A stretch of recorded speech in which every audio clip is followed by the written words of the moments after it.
Why did God create us? What's our purpose? What's our mission? What is it? Why is it that He created us as humans? In this video, we're going to dive into some deep conversation about God. So be ready to have a spiritual awakening, a new perspective shift on humanity, and possibly I want you to just sit back, enjoy this video, enjoy some relaxed faith, and just know that you were created in God's image. There's something about you that's special in this world. And I'm going to get right into this for you. I don't have any slides for you, but I just wanted it to be left on why did God create us? Because by the time you finish watching this video, you may be able to answer that question with absolute faith and certainty on why something like this actually happened. So I want to take you back to a time before creation, before there was planets, before there were solar systems, before there were universes, before anything. It was just emptiness and void. I believe God, when He was in that emptiness and that void, the moment before He said, "Let there be light," and gave birth to the universe, and the Big Bang potentially erupted, and the solar systems were formed. I personally believe He had a divine vision of a planet, a home up there when He was in heaven, of humans, of a species living on it, breathing, walking, talking, helping, and actually living a life on this earth. And He got so engulfed into this vision that He started just speaking it, and the vision was so strong that the universe exploded when the Big Bang struck. And as a result, over the eons, as the solar systems formed, the creations, as the suns, as the particles, as the gas, as the molecules, as all the atoms inside the Big Bang expanded outwards, eventually started to give birth to other solar systems and other places in time to where things like a planet could be created.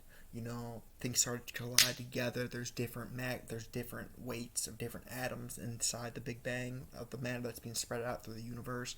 And God, being the Almighty God in my mind, had the ability to basically control the location and timing of this event, and was able to create essentially the earth. First He created the heavens, then He created the earth. And when you think about that, that's a powerful thought, because first He started with eternal peace in mind. He started with eternal peace and happiness in mind. And then He created the earth. And that's where it becomes really interesting, because He created a place in time to where it's eternal. It's heaven. It's for those people who... It's for, the entities, the supreme, the beings that can live forever and stuff. So when you think about, why God created us, it was for love. It was for love. It was for love.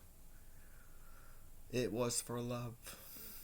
It was for love. He probably saw it all. Probably saw the glimpses of people, mankind, our legacy, what we'll do, how we'll explore the solar system someday, how we'll create peace on earth someday, the second coming of Christ. And then as the earth was formed, basically, all these pieces started coming to place.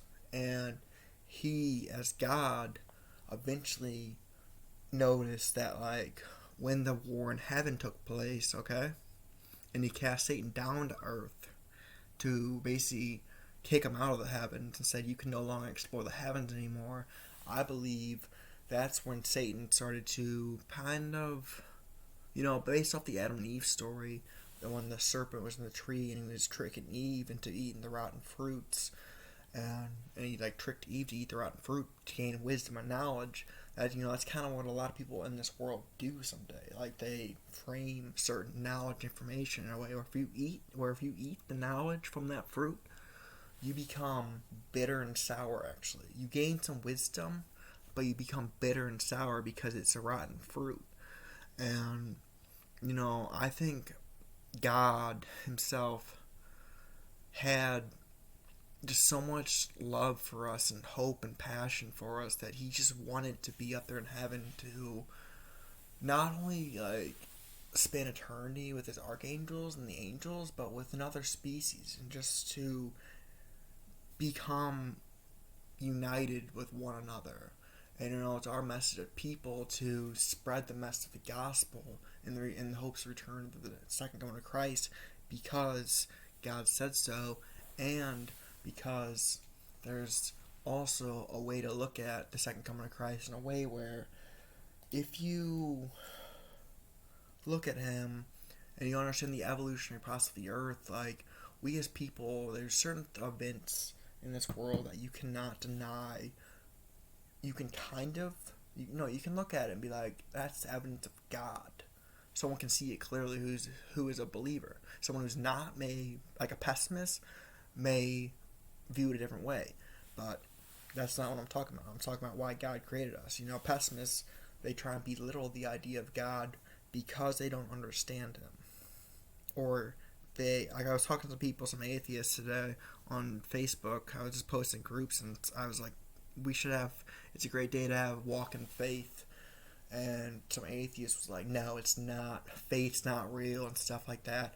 And I'm sitting there like looking at this people, and I literally was like tempted to go off on them because of how unworthy that thought was. And people essentially are made in the image of God. And I believe he wants us to live a peaceful, united, prosperous life with him, and then when we finish our life, we spend eternity with him in heaven. Does that make sense? So why did God create us? Let's get back to that. It was for love. It was to test something out too from heaven. If he's God, it's like our lives, like, I don't know if this is his first earth he's created, this is the first heaven he's created, but maybe, like, can you follow me right there? That might be some abstract thought, but it's huge, I know. But it's like, it's just like, are we the only species in the universe out there that is conscious enough and aware enough to actually build a society together instead of like a kind of like a just doing, And by the act of creating us, he basically set in motion one of the biggest cosmic events that will ever take place in the universe. And because I don't know how to like take you from the universe perspective without kind of walking you there and saying, like, I have strong faith that God, the Almighty God, whether you call him Jesus, whether you call him Allah, whether you refer to him as something else, I know he's up there. I know he's watching over this earth. I have strong evidence, very strong evidence. And his archangels, they are messengers to help us, to assist us on our way, because not only is he the King of Heaven and the King of Kings, basically, he's basically like providing his support. He's basically putting his neck out there to where if there is a God in this world and we do fall, he falls with us. He falls with us. He created us for the opportunity for everlasting life too, as well, in a way, in my opinion. Like, there's a lot of things I want to say in this video, but I don't have any notes in front of me. I'm just speaking from the heart and stuff. So why did God create us? It was for love, and the universe let it happen. There's certain things where, like, you can use your words to create massive change in your life. and his word spoke life into existence. And that's like proof in itself that like something out there listening. Like the universe itself is aware of the supernatural, these super possibilities of its existence itself. And I think the universe itself would like to be aware of itself so that it can honestly just be peaceful. Just be peaceful. Just at peace. Just to spread that opportunity of like hope, that opportunity of life. Because there's so many different things in life to where like had our sun been like formed in like a different spot, like if it was like formed at like Mars's location instead of like where it is now, we wouldn't be here. The Earth would not have been able to be formed. Or if Jupiter didn't exist, the Earth would not have been formed. And when you start piecing all that stuff together, it's like this is a masterpiece. This Earth is a masterpiece. It's a blessing. It's a monumental sink in the universe that says, hey, look, even if we are the only ones out there in the universe, I'm talking between every universe out there, between every star you can see in the sky, I'm talking, but we are proof, living, breathing proof that it's possible. That it's possible to go from nothing to something to creation. And it all starts with the Word. So that's kind of my thoughts on why God created us, and hope this inspired you. If it did, feel free to leave a comment below. Let me know on your thoughts on why God created us. And I love to talk to you more about this. Love ya. Bye-bye.